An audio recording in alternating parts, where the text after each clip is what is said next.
வணக்கம் மக்களே, பாருங்கள், நாங்கள் சின்ன சின்ன மழை தூத்தலாக இருக்குது. இந்த மழையில் நாங்கள் மாடிக்கு வந்திருக்கோம். எதுக்குன்னா செடிகளுக்கு கொஞ்சம் உரம் போடுறதுக்காக வந்தோம். பாருங்கள், உரம் போட்டு நிறைய நாள் ஆயிடுச்சு. அதனால் உரம் போடுறதுக்காக வந்தோம். பாருங்கள், உரங்கள் போட்டு முடித்தாச்சு. இந்த செடிகளெல்லாம் இப்போ தான் இப்போ காலையில் 6:30 மணி தான் ஆச்சு. பாருங்கள், அதனால் பூக்களெல்லாம் நல்லா விரிய தொடங்கல. இது மெக்சிகோமில் 3, 6, 8, 10, 12, 14 பூ விரிஞ்சிருக்கு. பாருங்கள், எப்படி மழையில் செடிகளெல்லாம் நல்லா பச்சை பசேல்னு நிற்கி. அங்கே பாருங்கள், வால்சம்பூ பாருங்கள் எப்படி.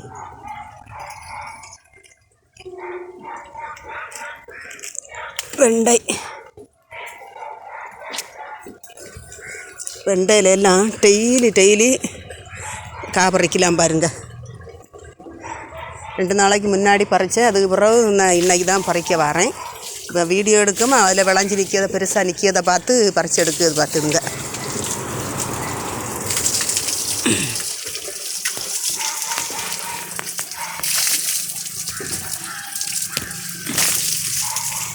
பாருங்க, செடிகளில் பூக்களெல்லாம் மலன்னு நேற்றைக்கு நைட்டு சாயங்காலம் வந்து பூ பறிக்க வர இல்லையா, அதனால் செடியில் நிறைய பூக்கள் பூத்து நிற்காங்க. பாருங்கள், இது பறித்து இப்போ கெட்டினாலும் கெட்ட முடியாது, அதனால் பறிக்கலை.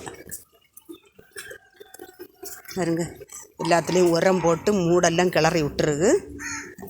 இது ஒரு பன்னீர் ரோஸ். பாருங்கள், பூ தெரியுதுங்களா? பன்னீர் ரோஸ், எலுமிச்சை, வழுதனை, எல்லாத்துலேயும் உரங்கள் குறைஞ்ச உடனே காய்களெல்லாம் குறைஞ்சிட்டாங்க. பூக்களும் காய்களும் எல்லாம் குறைஞ்சிட்டு எல்லாமே பாருங்கள், அப்படி இலைகளெல்லாம் சுருண்டு அப்படி நிற்காங்க. பாருங்கள், இப்படி எங்கள் மாடி இது தான். 2 நாளைக்கு முன்னே தான் தூத்தேன். தூத்த மறுநாள் மழை வந்துட்டு அதில் காற்றடிச்சு நேற்றைக்கு ஏகப்பட்ட சருவுகளெல்லாம் பறந்து வந்து மாடியில் விழுந்துருக்கு. பாருங்கள், இந்த தக்காளியில் எவ்வளவு தக்காளி வச்சுருக்கு பாருங்கள். இந்த வீடியோ போடுவது பிடிச்சிருந்தா லைக் பண்ணுங்கள், ஷேர் பண்ணுங்கள், சப்ஸ்கிரைப் பண்ணுங்கள். வணக்கம்.